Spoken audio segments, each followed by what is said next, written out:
వార్త 9వ అధ్యాయము 9వ వచనం 10వ వచనం చదువుతున్నాను. వారు ఆ కొండ దిగి వచ్చుచుండగా మనుష్య కుమారుడు మృతుల్లో నుండి లేచినప్పుడే గాని అంతకుముందు మీరు చూచిన వాటిని ఎవరితోనూ చెప్పవద్దని ఆయన వారికి ఆజ్ఞాపించెను. మృతుల్లో నుండి లేచుట అనగా ఏమిటో అని వారొకనితో ఒకడు తర్కించుచు ఆ మాట మనస్సున ఉంచుకొనిరి. దేవుడు ఈ మాటలు మన వెనుకడలో ఆశీర్వదించును గాక. ఆమేన్. అందరూ కనులు మూసుకోండి, చిన్న ప్రార్థన చేసుకుందాం. పరిశుద్ధుడా, ప్రేమ కలిగిన తండ్రి, గొప్ప దేవుడా, మీకు వందనాములు స్తోత్రములు నాయన. జీవాధిపతి, మీకు వందనాలు స్తోత్రములు చెల్లించుకుంటూ ఉన్నాం.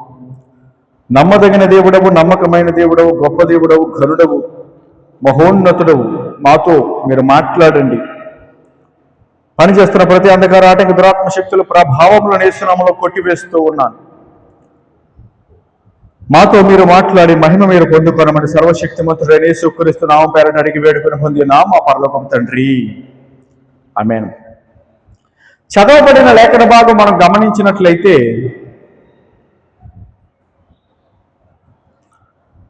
వారు ఆ కొండ దిగి వచ్చుచుండగా మనుష్య కుమారుడు మృతులలో నుండి లేచినప్పుడే గాని అంతకుముందు మీరు చూచిన వాటిని ఎవరితోనూ చెప్పవద్దని ఆయన వారికి ఆజ్ఞాపించెను.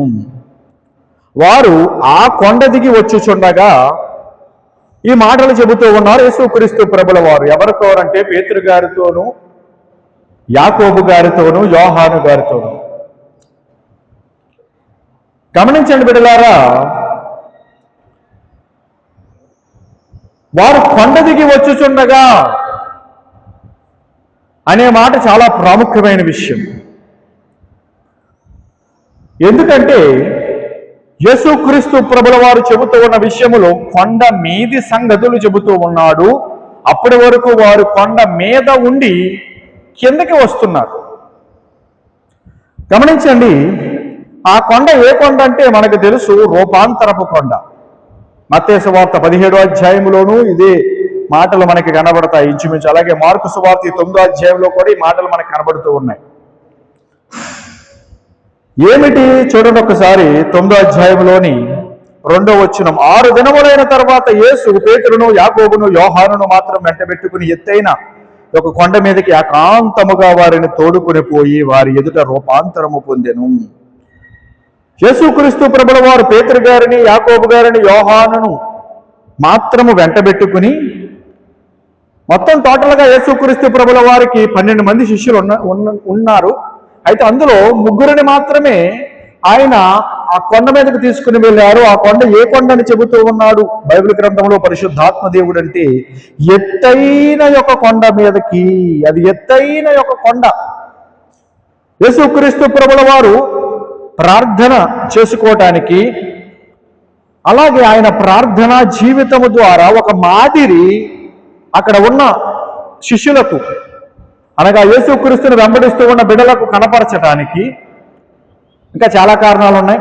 ఇంకొక కారణం ఏమిటంటే ఆయన రూపాంతరము చెందటానికి ఆ 3 వ్యక్తులను తీసుకుని ప్రభు అయిన యేసుక్రీస్తు వారు ఆ ఎత్తైన కొండ మీదకి వెళ్ళారు. ఎత్తైన ఆ కొండ మీదకి వెళ్ళిన తర్వాత ఏకాంతముగా వారిని తోడుకుని పోయి వారి ఎదుట రూపాంతరము పొందిన. అందుకే ఆ కొండకి రూపాంతరపు కొండ అని పేరు కలదు. అంతలో ఆయన వస్త్రములు ప్రకాశమానమైనవియు మిగులు తెల్లనివియు, ఆయన లోకమందు ఏ చాకలియును అంత తెల్లగా చలవ చేయలేడు. మరియు మోషేయు, ఏలియాయు వారికి కనబడి యేసుతో మాట్లాడుచుండిరి. ఆ రూపాంతరపు కొండ మీద ఏం జరిగిందంటే అదంతా నేను వివరించను, కానీ మీకు జస్ట్ టూకీగా అంశంలోకి వెళ్ళడానికి కొన్ని మాటలు చెబుతూ ఉన్నాను. యేసుక్రీస్తు ప్రభుల వారు ఆ 3 శిష్యులను, అనగా పేతురు గారిని, యాకోబు గారిని, యోహాను గారిని తీసుకుని ఆ ఎత్తైన ఒక కొండ మీదకి వెళ్ళిన తర్వాత ప్రార్థన చేసుకోమని వారిని అక్కడ విడిచిపెట్టి కొద్ది దూరంలోనే ఆయన ప్రార్థన చేసుకుంటూ ఉండగా ఏం జరిగిందంటే ఆయన రూపాంతరము చెందాడు. ఆయన వస్త్రములు తెల్లగా దగదగలాడుతున్నాయంట. ఆయన వస్త్రములు ప్రకాశమానమైనవి మిగుల తెల్లనివి. ఆయన చాలా తెల్లగా అయిపోయినాయి. అంటే మహిమ ద్వారా కప్పబడ్డాడు యేసుక్రీస్తు ప్రభుల వారు. మహిమలోనికి ఆయన ప్రవేశించినట్టుగా ఆయన ప్రార్థనలో అట్టి రూపాంతరము ఆయనకు కలిగింది. అయితే జాగ్రత్తగా విందాం. ఆయన వస్త్రములు ప్రకాశమానమైనవి, మిగులు తెల్లనివి ఆయను. లోకమందు ఏ చాకలియును అంత తెల్లగా చలువ చెయ్యలేడు. అంటే ఏ చాకలి వాడైనా ఆ మాసిపోయిన బట్టలు ఏమన్నా పట్టుకెళ్ళి ఎంత ఉతికినా అంత తెలుపు కాలేవంట. ఎంత తెలుపు? యేసుక్రీస్తు ప్రభుల వారు వస్త్రములు ఎలాగైతే తెల్లగా దగదగలాడుతూ ఉన్నాయో ఆ రూపాంతరము చెందిన ఆ సమయంలో ఆ ప్రార్థనలో అంత అలా అవ్వమంట. అంటే ఏ చాకలి, ఈ భూమి మీద ఏ చాకలి లేదా ఏ వాషింగ్ మెషినో, ఆ మెషినో ఈ మెషినో ఏ మెషిన్ అయినా సరే వాడినా సరే తెల్లని వస్త్రములు బాగా తెల్లగా అయిపోయి కనబడ్డాయి అన్నట్టుగా ఉండవు. దేంతో పోలిస్తే? యేసుక్రీస్తు ప్రభుల వారి వస్త్రములతో పోలిస్తే మిగుల తెల్లనివియు, చాలా వైట్గా ఆయన వస్త్రములు మారిపోయాయి. అంటే ఒక వెలుగు వలె ప్రకాశిస్తూ ఉన్నాడు యేసుక్రీస్తు ప్రభుల వారు రూపాంతరము చెందిన ఆ సమయంలో. ఒక మహిమను ధరించుకున్న వాడిగా యేసుక్రీస్తు ప్రభుల వారు ప్రకాశమానమైన వాడిగా, ఆయన మాత్రమే కాదు ఆయన వస్త్రములు కూడా దగ దగ దగ దగ మెరిసిపోతా ఉన్నాయి. ఒక మహిమను ధరించుకున్న వాడుగా. ఎందుకంటే అక్కడ మోషేయు, ఏలియాయు యేసుక్రీస్తు ప్రభువుకు ప్రత్యక్షమయ్యారు. ఆయన ప్రార్థనలో ఉండగా ఆ యొక్క దేవుని ప్రవక్తలు, దేవుని చేత పంపబడిన వారు, పాత నిబంధన గ్రంథములలో ఉన్న మోషే గారు, ఏలియా గారు ప్రత్యక్షమయ్యారు. ఆ రూపాంతరపు కొండ మీద జరిగిన సన్నివేశం ఏమిటంటే, వారితో యేసు ప్రభు మాట్లాడుతూ ఉన్నాడు. వారు ఎలాగా మహిమ దేహాలతోనూ లేకపోతే మహిమ కలిగిన వారిగా వారు ఉంటారు. ఎందుకంటే వారు దేవుని యొద్ద నుంచి వచ్చారు కనుక. యేసుక్రీస్తు ప్రభుల వారు శరీరధారిగా ఉన్నారు. అయితే ఆయన ఆ ప్రార్థన సమయంలో రూపాంతరపు అనుభవంలోనికి ఆయన వెళ్ళినట్లుగా మనకి వాక్యము తెలియజేస్తూ ఉంది. అయితే ఇక్కడ మనం అర్థం చేసుకోవాల్సిన విషయం ఏమిటంటే, మోషే, ఏలియాయు వారికి కనబడి యేసుతో మాట్లాడుచుండిరి. అప్పుడు పేతురు మాట్లాడడం మొదలుపెట్టాడు. జాగ్రత్తగా విందాం. అక్కడ జరుగుతూ ఉన్న విషయం ఏమిటంటే రూపాంతరపు కొండ మీద జరుగుతూ ఉన్నది ఆ విషయం. అది భూమి మీద జరుగుతూ ఉన్న విషయం కాదు. రూపాంతరపు కొండ మీద జరుగుతూ ఉన్న విషయం. రూపాంతరపు కొండ మీద ఎందుకు జరుగుతుందయ్యా అంటే, రూపాంతరపు కొండ మీదే జరగాలి గనక. నా మాట అర్థం చేసుకోండి. దేవుడు ఎవరిని పడితే వారిని ఎక్కడికి పడితే అక్కడికి పంపించడు. అనగా ఇప్పుడు మోషే, ఏలియాయు అక్కడికి రావటం దేవుని చిత్తమై ఉన్నది. యేసుక్రీస్తు అక్కడ రూపాంతరము చెందడం దేవుని చిత్తమై ఉన్నది. అదేదో నజరేత్ అనే ఊరిలోను లేకపోతే అక్కడెక్కడో తోటలోను అడవిలోను కాదు. కానీ ఆ కొండ మీద, అదే కొండ అంటే ఎత్తైన కొండ. అంటే మన ఆత్మీయ జీవితములో ఎత్తైన కొండ మీదకి వెళ్ళే అనుభవం కలిగిన వారముగా మనం ఉంటే, ఎత్తైన కొండ మీదకి వెళుతూ ఉన్న అనుభవం కలిగిన వారిగా మనం ఉంటే ఏం జరుగుతుందయ్యా అంటే, ఆ ఎత్తైన కొండ మీద మనకి దర్శనాలు కలుగుతాయి. మన ఆత్మీయ జీవితంలో అంటే ఎత్తైన కొండ అంటే ఎక్కడ ఏ కొండ, ఎక్కడ ఏ దేశం వెళ్ళాలి, ఏ రాష్ట్రం వెళ్ళాలి, యెరూషలేం వెళ్ళాలా, లేకపోతే ఈ చుట్టుపక్కల ఎక్కడైనా పెద్ద కొండలు ఎదుక్కుందామా, ఇది కొండల ప్రాంతము కనుక రాజవంగంకి వెళ్దామా, లేకపోతే రాజమండ్రిలో ఎదుక్కుందామా? కాదు కాదు కాదు కాదు. నేను చెబుతూ ఉన్న విషయం ఏమిటంటే, ఆత్మ సంబంధమైన ఆధ్యాత్మిక జీవితము గురించి నేను మాట్లాడుతూ ఉన్నాను. దావీదు భక్తుడు అన్నాడు, నేను ఎక్కలేనంత ఎత్తైన కొండపైకి నన్ను ఎక్కించు ప్రభువా అని ప్రార్థన చేశాడు దావీదు భక్తుడు. కీర్తనాకారుడు కీర్తనల పుస్తకంలో మనకి మాట కనబడుతుంది. అయితే యేసుక్రీస్తు ప్రభుల వారు ఆ ఎత్తైన కొండ మీదకి భౌతికముగా ఎక్కారు. దాని ద్వారా మనకు నేర్పుతూ ఉన్న ఒక అద్భుతమైన పాఠం ఏమిటంటే, మనము ఆత్మ సంబంధముగా యేసుక్రీస్తు ప్రభువుని కలిగిన వారముగా, యేసుక్రీస్తుతో నడుస్తూ ఉన్న అనుభవం కలిగిన వారముగా ఉన్న మనము ఆయనలో మనం ముందుకు సాగిపోతున్నప్పుడు ఆయన సహాయముతో, ఆయన ఆత్మ సహాయముతో మనము ప్రార్థనలోను వాక్యములోను దేవుని కృపలో వర్ధిల్లుతూ ముందుకు వెళుతున్నప్పుడు మనము దినదినము ప్రతి గడియ లేకపోతే ప్రతి నెల, ప్రతి సంవత్సరము మన జీవితములో కాలము తరిగిపోతూ ఉండగా మన ఆధ్యాత్మిక జీవితంలో ఎదుగుతూ ఉంటాము. దేవునికి స్తోత్రం కలుగును గాక. మన జీవితంలో కాలం గడిచిపోతూ ఉంటుంది. 10 సంవత్సరాలు అయింది, లేకపోతే 15 సంవత్సరాలు అయింది, లేకపోతే 20 సంవత్సరాలు, లేకపోతే 30 సంవత్సరాలు, అలా వయసు గడిచిపోతూ ఉంటుంది. అంటే మనల్ని దాటుకుని మన వయస్సు వెనక్కి వెళుతుంది, కాలం వెనక్కి వెళుతుంది. మనల్ని దాటుకుని మనం ఎదరికి వెళుతూ ఉన్నాం కాలములో. అదే సమయంలో మనము ప్రభు కృప ద్వారా, పరిశుద్ధాత్మ దేవుని ద్వారా, వాక్యము ద్వారా మనం ఏమవ్వాలయ్యా అంటే అంచెలంచెలుగా ఆత్మలో వర్ధిల్లుతూ ఎక్కలేనంత కొండపైకి మనము ఎక్కాలి. దానికి దేవుడు మనకి సహాయము చేస్తాడు. దేవుడు మనకి సహాయము చేస్తాడు. చూడండి 18వ కీర్తనలో ఒక అద్భుతమైన మాట మనకి కనబడుతుంది. ఏమనంటే చూడండి 18వ కీర్తన 33వ వచనము, ఆయన నా కాళ్ళు జింక కాళ్ళ వలె చేయుచున్నాడు, ఎత్తైన స్థలముల మీద నన్ను నిలుపుచున్నాడు. ఏంటంట? 18వ కీర్తన 33వ వచనంలో నా కాళ్ళు జింక కాళ్ళ వలె చేయుచున్నాడు, ఎత్తైన స్థలముల మీద నన్ను నిలుపుచున్నాడు. అంటే అక్కడ భక్తుని యొక్క ఉద్దేశం ఏమిటంటే ఎత్తైన స్థలములలో, అంటే ఎత్తైన ప్రదేశాలలో జింకలు ఎలా సంచరిస్తూ ఉంటాయో, వాటి కాళ్ళు ఎలాగైతే ఆ కొండల మీదకి ఎక్కడానికి అనుగుణంగా ఉంటాయో, దేవుడు నా కాళ్ళను కూడా జింక కాళ్ళ వలె చేశాడు. అంటే ఆత్మ సంబంధంగా అక్కడ భక్తుడు మాట్లాడుతూ ఉన్నాడు. నా కాళ్ళను జింక కాళ్ళ వలె చేశాడు, నన్ను ఎత్తైన స్థలముల మీద నిలిపాడు దేవుడు. నా కాళ్ళను జింక కాళ్ళ వలె చేశాడు ఆయన, ఎత్తైన స్థలముల మీద నన్ను నిలుపుచున్నాడు. ఆ ఎత్తైన స్థలములు అనగా ఎత్తైన కొండ అనగా ఏమిటయ్యా అంటే ఆధ్యాత్మిక జీవితములో, ఆత్మ సంబంధమైన జీవితములో, దేవునితో మనం నడిచే నడకలో అది ఉన్నత శిఖరములు అధిరోహించే అనుభవం. అది దేవునికి స్తోత్రం కలుగునుగాక. అది ఎవరు పడితే వాళ్ళు ఈజీగా వెళ్ళిపోయేది కాదది.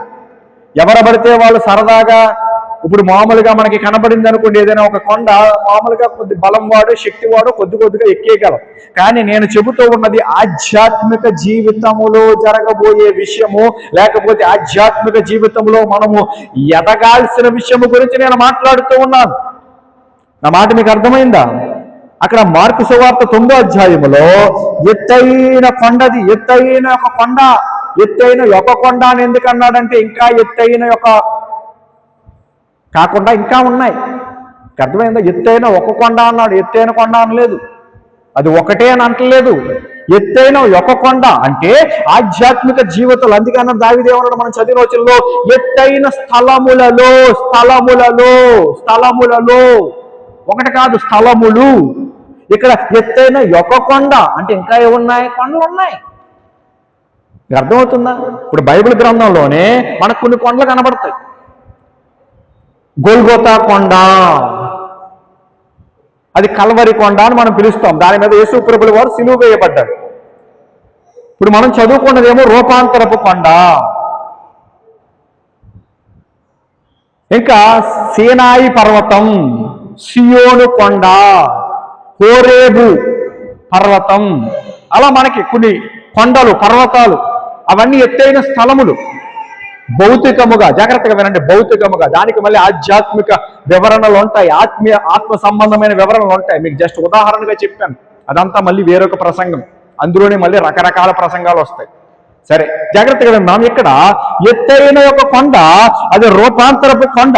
ఆ రూపాంతరపు కొండ మీద ఏం జరిగిందయ్యా అంటే యేసుక్రీస్తు ప్రభుల వారు రూపాంతరము చెందారు. ఆ రూపాంతరపు కొండ మీద ఏం జరిగిందయ్యా అంటే మోషే గారు, ఏలియా గారు మహిమ కలిగిన వారిగా దిగి వచ్చారు. వారు వచ్చి కొన్ని విషయాలు మాట్లాడారు. మనకు ఆ వచ్చినవి ఇక్కడ రాసి ఉంటుంది, కానీ లోకాసు వార్తలో రాసి ఉంటుంది. ఏమిటంటే జరగబోయే నిర్గమమును గురించి యేసుక్రీస్తుతో వారు మాట్లాడుతున్నారు రాసి ఉంటుంది లోకాసు వార్తలో. తర్వాత చదువుకోండి.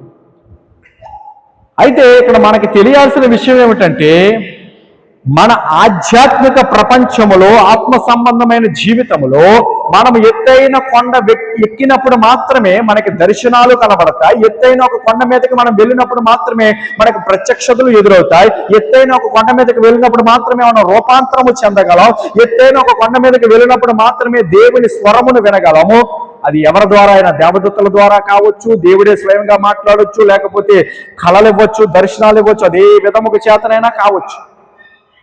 అయితే ఎత్తైన ఒక కొండ మీదకి వెళ్ళే అనుభవము మనందరికీ ఉండాలి, ప్రతి క్రైస్తవునికి ఉండాలి. అయితే నా ప్రసంగం అది కూడా కాదు, జాగ్రత్తగా వినండి. ఆ ఎత్తైన ఒక కొండ మీద ఏం జరిగిందయ్యా అంటే, నేను ఇప్పుడు చెప్పిన విషయాలు జరిగాయి కదా, అయితే ఆ కొండ మీద నుంచి దిగొస్తున్నప్పుడు మాట్లాడాడు యేసు ప్రభు. ఎవరితో? అక్కడ ఉన్న శిష్యులతో. ఎవరున్నారు? 3 శిష్యులు ఉన్నారు, పేతురు గారు, యాకోబు గారు, యోహాను గారు. వారితో ఏం మాట్లాడాడు ఆయన? మనం చదువుకున్నాం. వారు ఆ కొండ దిగి వచ్చుచుండగా మనుష్య కుమారుడు మృతులలో నుండి లేచినప్పుడే గాని అంతకుముందు మీరు చూచిన వాటిని ఎవరితోనూ చెప్పవద్దని ఆయన వారికి ఆజ్ఞాపించెను. మనుష్య కుమారుడు మృతులలో నుండి లేచినప్పుడే గాని అంటే యేసుక్రీస్తు ప్రభుల వారు చనిపోతారని, యేసుక్రీస్తు ప్రభుల వారు సమాధి చేయబడతారని, యేసుక్రీస్తు ప్రభుల వారు మృతులలో నుండి అనగా చనిపోయిన వారిలో ఒకనిగా ఎంచబడిన వాడైనప్పటికీ ఆయన తిరిగి లేచిన వాడిగా, అంటే మృతులలో నుండి లేచినప్పుడే, అంటే నేను చనిపోయి తిరిగి లేస్తాను రబ్బాయ్, యేసు ప్రభు వారు చెబుతూ ఉన్నారు. నేను చనిపోయి తిరిగి లేస్తాను అంటే ఇండైరెక్ట్ గా చెబుతున్నారు. అంతకు ముందు మీరు చూచిన వాటిని ఎవరితోనూ చెప్పవద్దని ఆయన వారికి ఆజ్ఞాపించారు. అంటే మీరు చూశారు కదా కొన్ని విషయాలు. ఇప్పుడు రూపాంతరపు కొండ మీద ఏలియాను మోషేను చూశాడు పేతురు గారు అంటాడు, బోధకుడా నీకొకటి, ఏలియాకొకటి, మోషేకొకటి 3 పర్ణశాలలు కట్టేస్తాను, ఇక్కడ ఉండిపోతాం అంటాడు పేతురు గారు. ఆ మాటలు విన్న యేసుక్రీస్తు ప్రభుల వారు వెంటనే ఏం జరిగిందంటే, అక్కడ మోషే గారు, ఏలియా గారు అదృశ్యమైపోతారు. ఒక మేఘం వస్తుంది, ఈయన నా ప్రియకుమారుడు, ఈయన మాట మీరు వినండి అని చెప్పి యేసుక్రీస్తు గురించి తండ్రి అనే దేవుడు ఆకాశంలో నుంచి మాట్లాడతాడు. అదంతా మనకి అక్కడ పై వచనాల్లో ఉంటుంది. అయితే పేతురు గారికి ఆయన మోషే గారు, ఆయన ఏలియా గారు అని అర్థమైంది, లేదా మహిమతో దిగి వచ్చిన ప్రవక్తలు అని అర్థమైంది. అయితే ఈ విషయాలేమీ కూడా యేసుక్రీస్తు ఏమి చెందాడు? రూపాంతరము చెందాడు. అయితే ఈ విషయాలేమీ కూడా మీరు ఎక్కడ పడితే అక్కడ, ఎప్పుడు పడితే అప్పుడు చెప్పొద్దు అబ్బాయి. యేసుప్రభు వారు వాళ్ళతో చెబుతూ ఉన్నమాట, మీరు మృతులలో నుండి లేచినప్పుడే కానీ, అంటే నేను మృతుల్లో నుండి లేస్తాను అప్పుడే గాని అంతకు ముందు మీరు చూసిన వాటిని ఎవరితోనూ చెప్పవద్దని ఆయన వారికి ఆజ్ఞాపించాడు. చెప్పొద్దన్నాడు. కొండ మీద మీరు చూసిన ఆ ప్రత్యక్షతలు ఏవైతే ఉన్నాయో, కొండ మీద మీరు చూసిన ఆ దర్శనములు ఏవైతే ఉన్నాయో వాటిని ఎవరితోనూ మీరు చెప్పొద్దు. ఎప్పటి వరకు? టోటల్గా చెప్పొద్దల్లా. ఎప్పటి వరకు? టైం పీరియడ్ పెట్టాడు ఆయన. మృతులలో నుండి నేను లెగిస్తాను, నేను చనిపోయి తిరిగి లేస్తాను, అప్పటి వరకు చెప్పొద్దు. నేను లేచిన తర్వాత మీ ఇష్టం, ఎంత చెప్పుకున్నా పర్వాలేదు అన్నట్లుగా యేసుప్రభు మాట్లాడినట్టుగా మనకు ఆ వచనంలో కనబడుతుంది. అయితే వాళ్ళకి అర్థం కాని విషయం ఏమిటంటే, మృతులలో నుండి లేచుట అనగా ఏమిటో అని వారొకరితో ఒకరు తర్కించుచు ఆ మాట మనస్సును ఉంచుకునేది. యేసుప్రభు చెప్పిన ఆ మాటను మనస్సును ఉంచుకున్నారు. అయితే మృతుల్లో నుండి లేచుట అంటే ఏంటి? మృతుల్లో నుండి లేచుట అని అంటాడేంటి? మనుష్య కుమారుడు ఈయన ఏంటి, ఏం మాట్లాడుతున్నాడు? మృతుల నుండి లేవటం ఏమిటి అని వాళ్ళకి అర్థం కాల. అది మాట మనసులో పెట్టుకున్నారు. సరే, అయితే వారు మనసులో పెట్టుకున్న మాట ఏదైతే ఉందో, యేసుక్రీస్తు ప్రభుల వారు చెప్పిన మాట ఏదైతే ఉందో, ఆయన ఏమంటున్నాడంటే, మృతుల్లో నుండి లేచినప్పుడే, అప్పటి వరకు మీరు ఎవరితోనూ చెప్పొద్దు. ఎందుకు యేసుక్రీస్తు ప్రభుల వారు అలా అనవలసి వచ్చింది అంటే చాలా కారణాలు ఉన్నాయి. ఎందుకంటే దేవుడు అనగా ప్రభు అయిన యేసుక్రీస్తు ఎవరికి పడితే వాళ్ళకి తనను తాను వెంటనే ప్రత్యక్షపరుచుకోడు. ఆయన అన్నాడు మాట, అద్భుతమైన మాట చూడండి. రోమీలకు రాసిన పత్రిక పౌలు గారు ఆ మాట చెబుతాడు. చాలా అద్భుతమైన మాట చూడండి. రోమీలకు రాసిన పత్రిక 9వ అధ్యాయము, రోమీలకు రాసిన పత్రిక 9వ అధ్యాయము 14వ వచనము నుంచి చదువుతున్నాను చూడండి. కాబట్టి ఏమందుము, దేవుని యందు అన్యాయము కలదా, అట్లనరాదు. అందుకు మోషేతో ఎలాగు చెప్పుచున్నాడు, ఎవనిని కరుణింతునో వానిని కరుణింతును, ఎవని ఎడల జాలి చూపుదునో వాని ఎడల జాలి చూపుదును. కాగా పొందగోరు వాని వలననైనను ప్రయాస పడు వాని వలననైనను కాదు గాని కరుణించు దేవుని వలననే అగును. దేవునికి స్తోత్రం కలుగునుగాక. అంటే నేను ఎవరిని కరుణిస్తానో వారిని కరుణిస్తాను, ఎవని ఎడల జాలి చూపుతానో వాని ఎడల జాలి చూపుతాను. పొందగోరు వాని వలననైనను ప్రయాస పడువాని వలననైనను కాదు గాని కరుణించు దేవుని వలననే అగును అంటున్నాడు అపోస్తులుడైన పౌలు గారు. పేతురు గారు, యాకోబు గారు, యోహాన్ గారు పనిగట్టుకుని యేసు ప్రభుని నన్ను కొండ మీదకి తీసుకెళ్ళు, ఆ కొండ మీద నువ్వు రూపాంతరం చెందని చూస్తాము, నువ్వు ఎలా ప్రార్థన చేసుకున్నావు చూస్తావు అని అడగల. యేసు ప్రభువే పనిగట్టుకుని తీసుకెళ్ళాడు వాళ్ళు. మీకు అర్థమవుతుందా? అయితే ఇక్కడ మనం నేర్చుకోవాల్సిన పాఠాలు అనేకమైన ఉన్నావు, కానీ కొన్ని పాఠాలు మనం నేర్చుకోవడానికి ప్రయత్నం చేద్దాం. ఎవరిని కరుణిస్తానో వారిని నేను కరుణిస్తాను, ఎవరి ఎడల జాలి చూపుతానో వాని ఎడల జాలి చూపుతాను. పొందగోరు వాని వలననైనను ప్రయాసపడు వాని వలననైనను కాదు కానీ కనికరించు లేదా కరుణించు దేవుని వలననే అని దేవుడు మాట్లాడాడు మోషే ఫరో సన్నివేశంలో. ఆ మాటను ఎత్తుకుని పౌలు గారు ఉటంకిస్తూ రోమా 9లో మాట్లాడారు. అయితే దేవుడు తనకిష్టమైన వారిని కరుణిస్తాడు, దేవుడు తనకిష్టమైన వారిని కనికరిస్తాడు, దేవుడు తన జాలిని తనకిష్టమైన విధముగా కనపరుస్తాడు.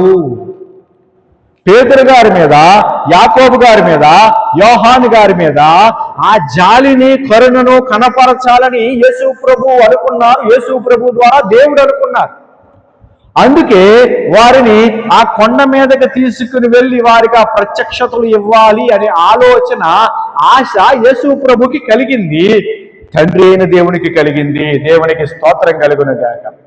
అంటే పాస్టర్ గారు మరి ఇంక దేవుని వలనే కదా, ఇంకెందుకు నేను ఆశించటం, మీరే అన్నారు కదా ఇప్పుడు అందరూ ఆ అనుభవంలోకి వెళ్ళాలి అని, కానీ వెళ్ళట్లేదు అన్నారు. ఓకే, ఒకవేళ నేను వెళ్ళాలనుకున్నా కానీ ఆయన కరుణిస్తేనే కదా వెళ్ళేది, ఇంకా అలాంటప్పుడు నేను ఇంకెందుకు ప్రయాసపడటం, ఆయన కరుణిస్తాడు కదా సరిపోతుంది కదా అనే ప్రశ్న మీకు రావచ్చు. ఆ మాట అర్థమైందా మీకు? ఇప్పుడు ఎలాగ ఆయన కరుణిస్తే కరుణిస్తాడో, లేకపోతే లేదు, ప్రయాసపడితే ఏమీ లేదు, పొందగోరు వల్ల ఏమీ లేదు, ఆయన కరుణిస్తే పని జరుగుతుందని మీరు అన్నారు కదా. ఆయన కరుణిస్తాడు, పేతుని యాకోబుని యోహాన్ని కరుణించాడు కదా, నన్ను కరుణిస్తాడు. ఇంకా అప్పుడు దాకా నా ఇష్టం వచ్చినట్టు నేను ఉంటాను, నా భక్తి జీవితం నాది, మీరు ఇంకేం చెప్పొద్దు నాకు అని ఒకవేళ అనుకుంటున్నారేమో, అంటారేమో. అలాంటి మాటలు మీరు మాట్లాడకూడదు. ఎందుకంటే కరుణించే దేవుని వలననే ఏమైనా జరుగుతుంది, అది కరెక్టే. కానీ ఆ కరుణించే దేవునికి భవిష్యత్తు తెలుసు. ఆ మాట అర్థమైందా? కరుణించే దేవుడు మాత్రమే కాదు, ఆ కరుణించే దేవుడికి భవిష్యత్తు తెలుసు. ఎవడు ఎత్తైన కొండ ఎక్కుతాడు, ఎవడు ఎత్తైన కొండ ఎక్కగలిగి ఆశ కలిగిన వాడు, ఎవడు ఎత్తైన కొండ మీదకి ఎక్కి దేవుని రహస్యాలు తెలుసుకుంటాడు, దేవుని చిత్తాన్ని తెలుసుకుంటాడు, దేవుని కొరకు నిలబడతాడు, దేవుని మాటలు పొందుకుంటాడు అని దేవుడికి తెలుసు. భవిష్యత్తు ఎరిగిన దేవుడు ఆయన. ఇక్కడి నుంచి ప్రసంగం మొదలెడితే మనకు కనీసం 1 గంట 2 గంటలు పడుతుంది. టూకీగా 2-3 మాటలు చెప్తాను. మోషేను దేవుడు పిలిచాడు, మోషే ద్వారా ఇశ్రాయేలు ప్రజలను విడిపించాలి అని దేవుడు అనుకున్నాడు. మోషే ద్వారా ఇశ్రాయేలు ప్రజలను విడిపించాలని దేవుడు అనుకున్నాడు, కరెక్టే. దేవుడు అనుకునే టైం ఇంకా రాకముందే మోషే కంగారు పడిపోయాడు. మోషే కంగారు పడిపోయి నేను ఇశ్రాయేలు ప్రజలు కాపాడేస్తాను, వాళ్ళని కాపాడేస్తాను, వీళ్ళని కాపాడేస్తాను, ఇశ్రాయేలు ప్రజలు నా స్వజనము, నా సొంత వాళ్ళు, నా అన్నతమ్ములు, నా అక్క చెల్లెలు, నా తల్లులు, నా తండ్రులు, వాళ్ళందరినీ నేను కాపాడేయాలి, అబ్రాహాము సంతానం, నేను అబ్రాహాము సంతానమని అని పరుగులు పెట్టాడు. ఒకటి చంపేశాడు, దెబ్బకి చంపేశాడు ఒకడిని, ఐగుప్తీని ఒకడిని చంపేసి కాపాడేస్తున్నాడు, బాగానే అనుకున్నాను అన్నట్టుగా అనుకుని ఫీల్ అయ్యాడు అతను. ఆ తర్వాత ఏం జరిగిందయ్యా అంటే ఫరోకి విషయం తెలిసింది. అరే అది చంపేయండిరా, అని తీసేయండిరా అన్నట్లుగా వార్నింగ్ పంపించాడు. వెంటనే మోషే భయపడిపోయి మిథ్యాను ప్రాంతానికి పారిపోయాడు, అరణ్యమునకు పారిపోయాడు. అక్కడ ఇత్రో అనే ఒకని దగ్గర ఉన్నాడు. అక్కడ అతను కుమార్తెను వివాహం చేసుకున్నాడు. అక్కడ వారి యొక్క గొర్రెల మందలో అతను యాజకుడు, ఇత్రో అనే అతను ఒక యాజకుడు, ఒక విగ్రహ సంబంధమైన యాజకుడు అతను. అయితే ఈ మోషే అక్కడికి వెళ్ళిపోయినా సరే అతని మనస్సు ఎక్కడుందంటే దేవుని మీద ఉన్నది. ముందు ప్రయాసపడ్డాడు పని జరగల, ఎందుకంటే దేవుడు కరుణించలా. అక్కడికి వెళ్ళిపోయాడు, కానీ దేవుని కరుణ ఉన్నది మోషే మీద. మోషేను దర్శించాలని, మోషేని నడిపించాలని, మోషే ద్వారా కార్యాలు జరిగించాలని, మోషే ద్వారా తన మహిమను వెల్లడిపరచాలని దేవునికి ఆశ ఉన్నది. కానీ పని జరగల. కంగారు జరిగింది తప్ప పని జరగల. కంగారు పని జరిగింది తప్ప, ఒకరు చచ్చిపోయారు తప్ప పని జరగల.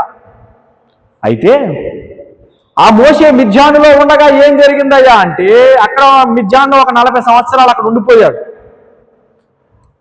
ఇంచుమించు 80 సంవత్సరాల వయసు అతనికి వచ్చేసింది. 80 సంవత్సరాలు అంటే ముసలోడు. ఇంకా ఆ గొర్రెలు కాసుకుంటే ఇంక ఇదే జీవితం, ఇదే బ్రతుకు అని అనుకున్నట్టుగా అలా కాలం గడుపుతూ ఉన్నాడు.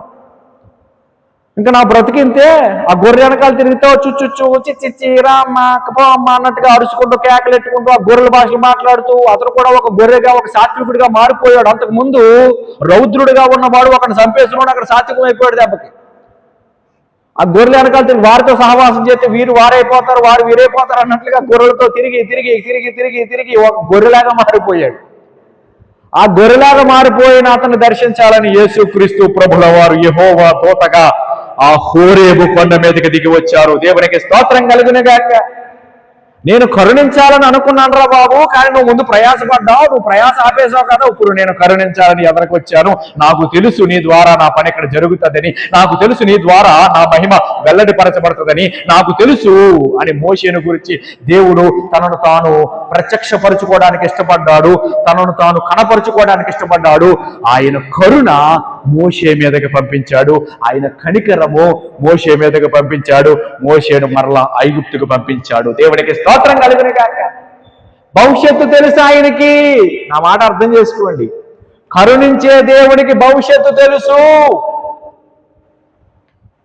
కరుణించే దేవుడు ఉత్తి కనికరం కలిగిన దేవుడు, కరుణ కలిగిన దేవుడు మాత్రమే కాదు, భవిష్యత్తు ఎరిగిన దేవుడు.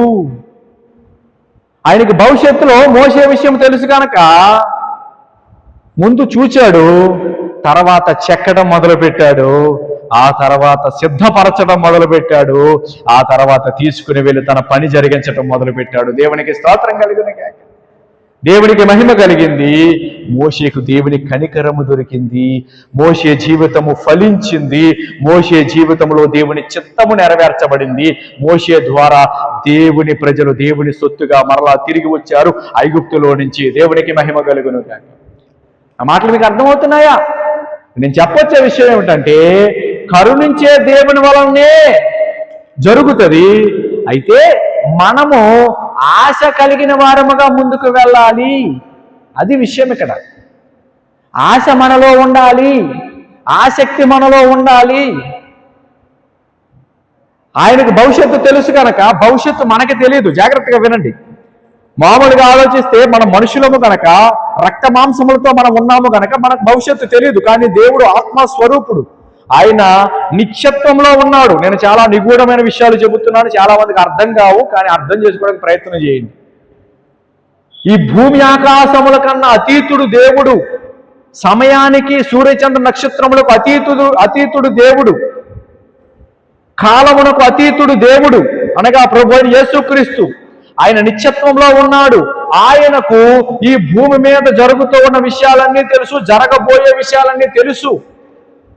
ఆ జరగబోయే విషయాలు చూసిన దేవుడు ఏం చేస్తాడంటే, ఓహో ఈ వ్యక్తి కొన్ని నెలల తర్వాత, కొన్ని సంవత్సరాల తర్వాత ఇలా అవుతాడు, ఓకే ఇతని భవిష్యత్తు ఇలా ఉందా, అయితే నేను దాని విషయమై వర్క్ చెయ్యాలి, పని చెయ్యాలి అని దేవుడు నిర్ణయించుకుంటాడు. ఆ మాట మీకు అర్థమవుతుందా? ఇప్పుడు మోషే పుట్టినప్పుడు మోషే అంత గొప్ప ఒక ప్రవక్త అవుతాడని వాళ్ళ తల్లిదండ్రులకు కూడా తెలియదు. మోషే దేవుని కిష్టుడిగా ఒక అద్భుతమైన వ్యక్తిగా ఉంటాడని వాళ్ళ తల్లిదండ్రులకు తెలియదు. వాళ్ళ తల్లిదండ్రులకు తెలిసింది ఏంటంటే, ఒక సుందరుడు పుట్టాడు, ఒక అందంగా ఉన్న బిడ్డ పుట్టాడు, ఆ బిడ్డను చాలా జాగ్రత్తగా చూసుకోవాలి, అల్లారు ముద్దుగా పెంచుకోవాలి అనే తెలుసు వాళ్ళకి. ఆ సమయంలో ఫరో బిడ్డలను చంపేసే టైంలో ఆ బిడ్డను కాపాడుకోవడానికి ఒక 3 నెలలు వాళ్ళు ప్రయత్నం చేశారు, కానీ ఆ ప్రయత్నం ఫలించలేదు. అయితే ఆ బిడ్డను ఒక జమ్ము పెట్టిలో పెట్టి నీటిలో వదిలేస్తే ఆ నీళ్లు నైలు నదిలో, అనగా ఆ నీళ్లు నైలు నదిలో ఏముంటాయి అంటే ముసళ్ళు ఉంటాయి. ఆ బిడ్డ చనిపోకుండా దేవుడే ఆ జమ్ము పెట్టెలో ఉన్న ఆ బిడ్డను కాపాడాడు. ఆ తర్వాత ఫరో యొక్క కుమార్తె దగ్గరికి వెళ్ళి ఆ బిడ్డ పెరగడానికి దేవుడు కృప చూపించాడు. ఆ మాట అర్థమవుతుందా మీకు? ఆ కరుణించే దేవుడికి సమస్తము తెలుసు గనక, కరుణించే దేవుడు భవిష్యత్తు ఎరిగిన దేవుడు గనక ఆయన కరుణ చూపిస్తూ, ఎప్పటి నుంచి కరుణ చూపిస్తున్నాడు? అంటే మోషే పుట్టిన దగ్గర నుంచి కరుణ చూపిస్తున్నాడు. ఆయన కరుణ చూపించకపోతే మోషే 3 నెలల వయసులోనే చచ్చిపోవాలి నైలు నదిలో. భవిష్యత్తు ఎరిగిన దేవుడు ఆయన. అంటే ఇక్కడ మనం చేయాల్సిన విషయం ఏమిటంటే, భవిష్యత్తు దేవునికి తెలుసు. భవిష్యత్తుకు తగినట్లుగా ఆయన చిత్తంలో తన పనులు తాను చేసుకుంటూ వెళ్ళిపోతాడు. ఆ కరుణ కలిగిన దేవుడు, కనికరము కలిగిన దేవుడు. అయితే ఆ ప్రేమమయుడైన ఆ దేవుడు అలా పని చేసుకుని వెళ్ళిపోతున్న క్రమములో మనము కూడా, జాగ్రత్తగా వినండి, మనము ఆసక్తితో ముందుకు వస్తే, అర్థమైందా మీకు? ప్రయాసపడమంటలా, ఇక్కడ జాగ్రత్తగా వినండి, ప్రయాసపడమంటలా, ఆసక్తితో ముందుకు వస్తే.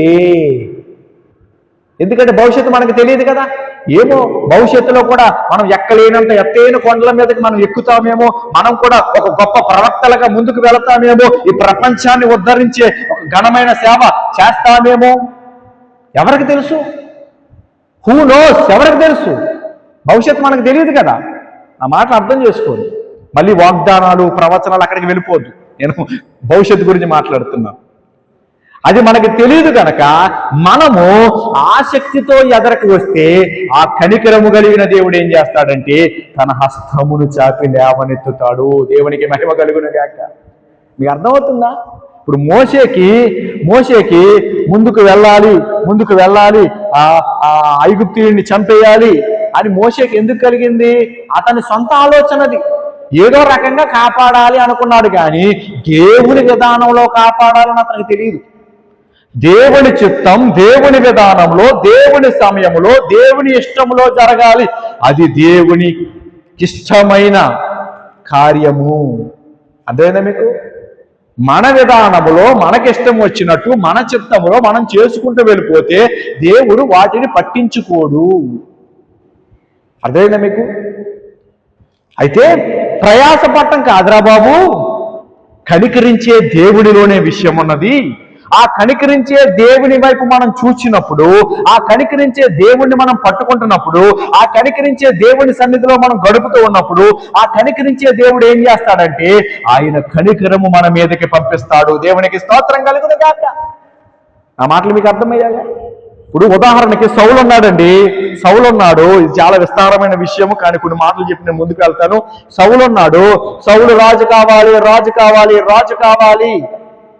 అన్నట్లుగా ఇజ్రాయేల్ ప్రజలు కోరుకోవడం కాదు, కానీ ఒక రాజు కావాలని కోరుకుంటే ఆ ఇజ్రాయేల్ ప్రజలు మాట మేరకు సమూయేలు దగ్గరికి దేవుడు వచ్చి మాట్లాడి, వెళ్ళి అంగో ఒకడు నీ దగ్గరికి వస్తాడు, వాడిని అభిషేకించు, వాడిని నేను ఇజ్రాయెల్ రాజ్యం మీద నేను స్థిరపరుస్తాను అని దేవుడు చెప్పాడు సమూయేలుకి.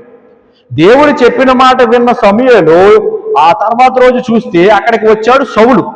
ఆ సౌలును దేవుడు చెప్పాడని సమూయేలు అభిషేకించాడు. సౌలు రాజుగా ఉన్నాడు, కొంతకాలం యుద్ధాలు చేశాడు, ఇజ్రాయెల్ రాజ్యానికి విజయాలు ఇచ్చాడు, బాగానే జరిగింది. కానీ తప్పిపోయాడు. అయితే సౌలు ప్లేస్లో దావీదును రీప్లేస్ చేయాలి అని దేవుడు అనుకున్నాడు. జాగ్రత్తగా వినండి, కరుణించు దేవుని వలననే జరుగును అంటే అర్థమైందన్నమాట. కరుణించు దేవుని వలనే దావీదు రాజు అయ్యాడు సౌలు తర్వాత. సరే, సౌలు తర్వాత దావీదు రాజు అవ్వకముందు దావీదు ఏం చేస్తున్నాడు? రాజు అవ్వాలి అని కోరిక కాదు, కానీ అతని కోరిక ఏమిటంటే నాకు దేవుడు కావాలి. అతని కోరిక ఏమిటంటే అడవిలో గొర్రెలు కాసుకుంటూ ఉన్నా సరే నేను దేవుణ్ణి స్తుతించాలి, దేవుణ్ణి మహిమపరచాలి, దేవుని కొరకు జీవించాలి, దేవుని చిత్తము నేను చెయ్యాలి. యెహోవా నా కాపరి, నాకు లేమి కలుగదు. యెహోవాయే నా కాపరి, ఈ గొర్రెలకు నేను కాపరిగా ఉన్నాను, అయితే ఈ గొర్రెలకు నాకు కలిపి యెహోవా కాపరిగా ఉన్నాడు అని యెహోవాని రాజుగా దేవుడిగా కలిగిన వాడిగా యెహోవా సన్నిధిలో ఆనందిస్తూ ఉల్లసిస్తూ స్తుతిస్తూ దేవుడిని గణపరుస్తూ తన జీవితంలో ప్రతిరోజు వెళ్ళడం గొర్రెలు కాసుకోవడం వచ్చేయడం అలా చేస్తూ ఉన్నాడు. అతని దృష్టి ఎవరి మీద ఉందంటే దేవుడి మీదే ఉంది. అయితే దేవుని దృష్టి దావీదు మీద పడింది. కరుణించు దేవుని వలననే. ఆ మాట మీకు అర్థమైందా? అతని ఆశ అంతా దేని మీద ఉంది? దేవుని మీద ఉంది. అతని ఆశ అంతా దేవుడి మీద ఉన్నది, రాజు మీద కాదు. మన ఆశ అంతా దేని మీద ఉండాలి? దేవుడి మీద ఉండాలి. దేవుడి మీద ఉండాలి. మన ఆశ అంతా దేని మీద ఉండాలి?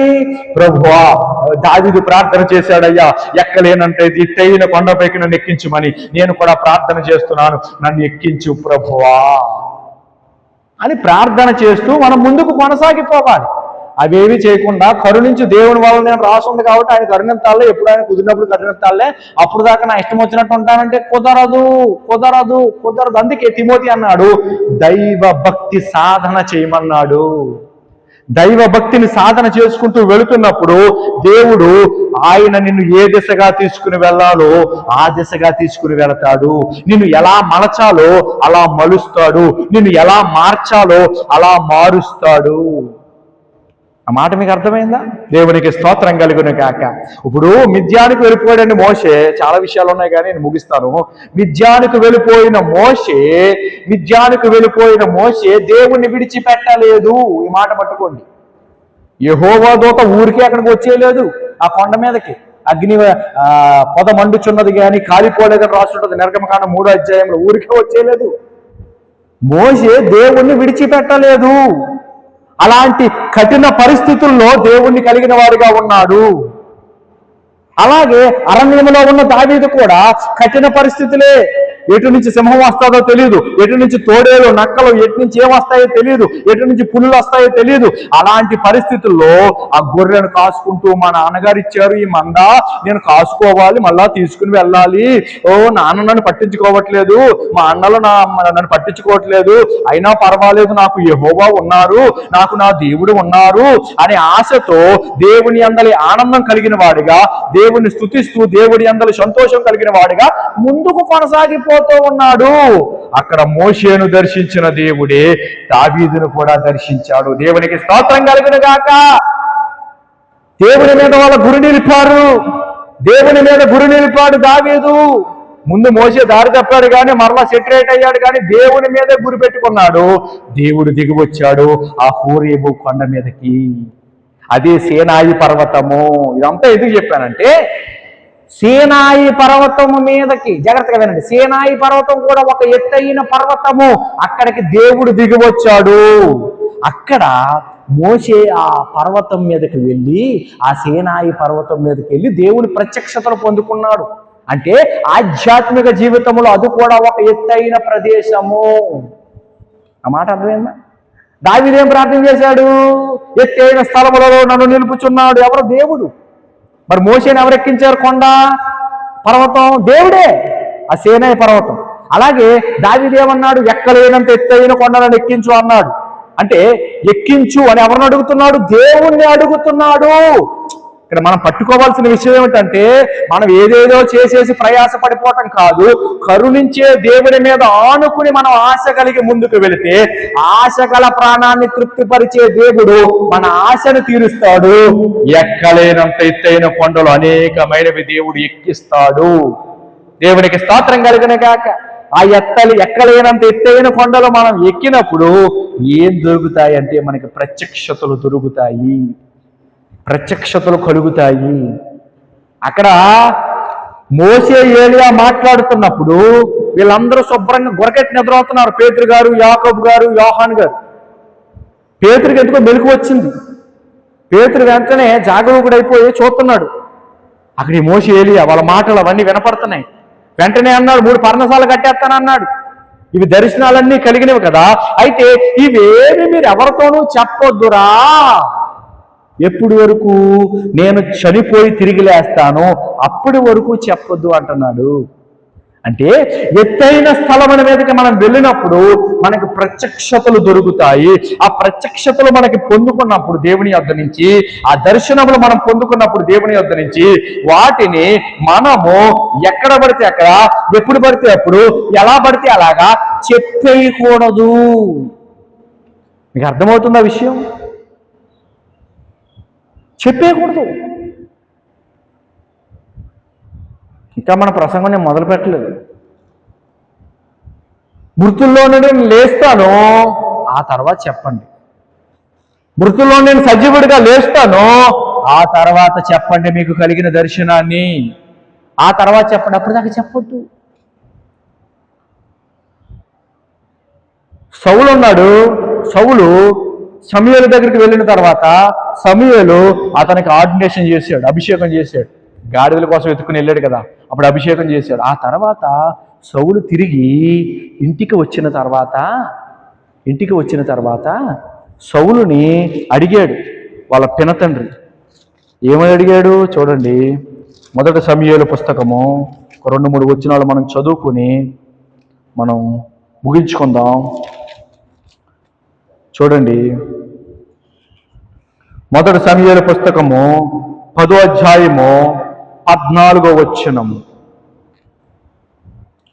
సౌలు యొక్క పినతండ్రి అతని పనివానిని చూచి, మీరిద్దరూ ఎక్కడికి పోతురని అడగగా అతడు, గార్ధబములను వెతకబోతిమి, అవి కనబడకపోగా సమూయేలు నొద్దకు పోతిమని చెప్పినప్పుడు సౌలు పినతండ్రి, సమూయేలు నీతో చెప్పిన సంగతి నాతో చెప్పుమని అతనితో అనగా, సౌలు గార్ధబములు దొరికినవని అతడితో చెప్పినని తన పినతండ్రితో అనెను గాని రాజ్యమును గూర్చి సమూయేలు చెప్పిన మాటను తెలుపలేదు.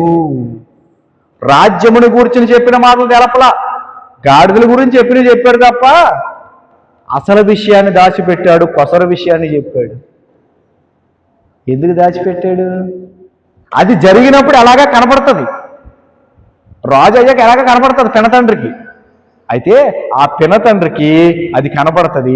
పినతండ్రికే కాదు, ఎంతమంది అయితే ఉన్నారో వాళ్ళందరికీ కనపడుతుంది. కానీ అయితే దానికంటే ముందు సమూయేలు చెప్పిన మాట మరుగుపరిచాడు. అర్థమైందా మీకు? మనం కొన్ని విషయాలు మరుగుపరచాలి. దానికంటూ కొద్ది టైం పీరియడ్ ఉంటుంది. ఆ తర్వాత ఆటోమేటిక్గా దేవుడు బయలుపరిచేస్తాడు.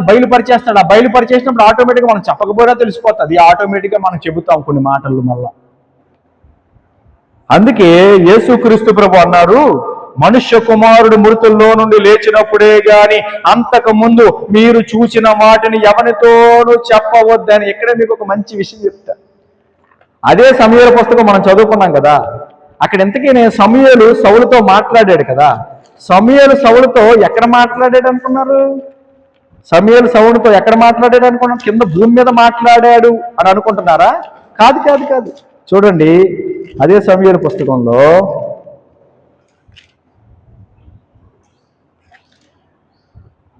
చూడండి 9వ అధ్యాయము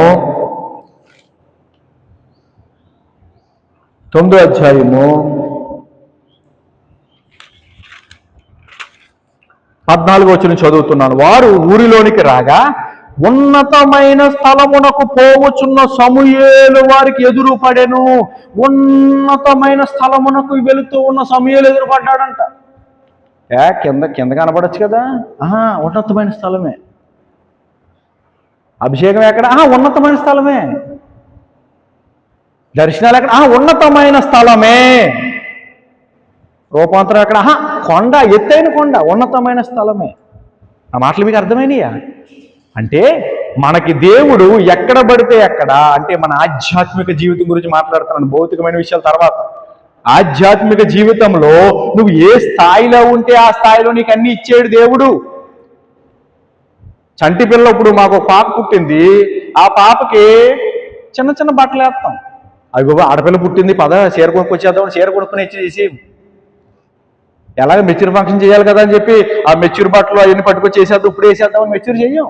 చిన్నపిల్లకి చిన్న బట్టలు వేస్తాం, చిన్న బొమ్మలు ఇస్తాం, ఆడుకుంటాం. చిన్న చిన్న కార్లు, చిన్నవి ఆడుకునేవి.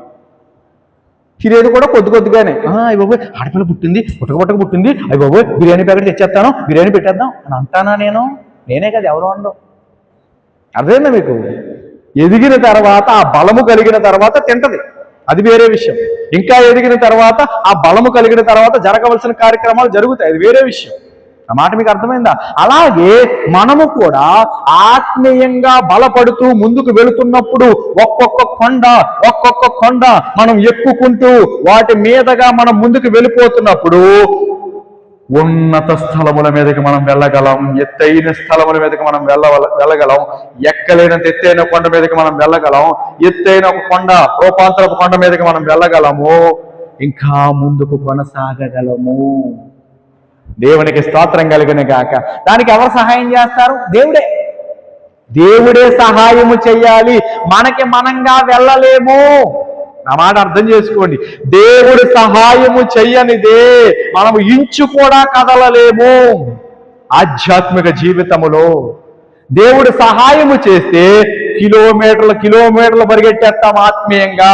ఏలియా నాడు ఆహాబు రథము ఇంకా మొదలైన తర్వాత, ఆహాబు రథం మీద బయలుదేరి వెళ్ళిపోయిన తర్వాత కూడా ఏలియా ప్రార్థన చేసుకుని ఆ తర్వాత పరుగెట్టుకుని వెళ్ళాడు. ఆహాబు రథము కంటే ముందుగా వెళ్ళిపోయాడంట, యెజ్రెయేలుకి చేరాడంట. దేవుడికి స్తోత్రం కలుగును గాక. దేవుడు సహాయము చేస్తే కిలోమీటర్లు ఏంటి, కొండలు పర్వతాలేంటి, మెట్టలు పర్వతాలేంటి, ఏదైనా ఎంతైనా ఎన్నైనా ఉత్సాహముగా ఉల్లాసముతో దేవుని ఆత్మ శక్తితో, దేవుని ఆత్మ మహిమతో, ప్రభావముతో మనం ఎక్కగలం దేవుడి సహాయములో. దేవునికి స్తోత్రం కలుగును గాక. అందుకు మనకి ఏముండాలంటే ఆశ ఉండాలి.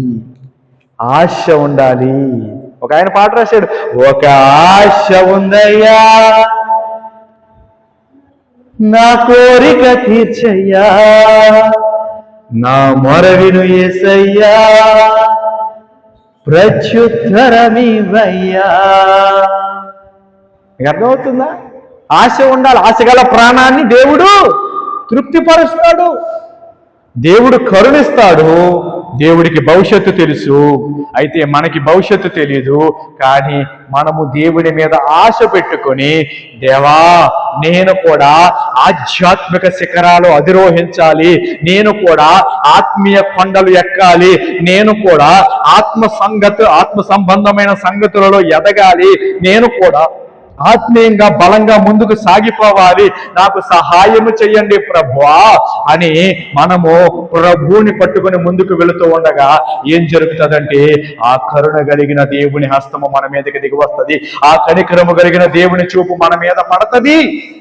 ఎందుకంటే మొదటి దినవృత్తాంతాల పుస్తకము ఒక్క మాట చదువుకుందాం.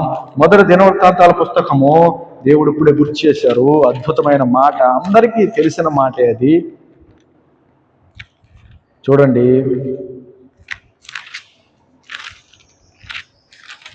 మొదటి దినవృత్తాంతముల పుస్తకము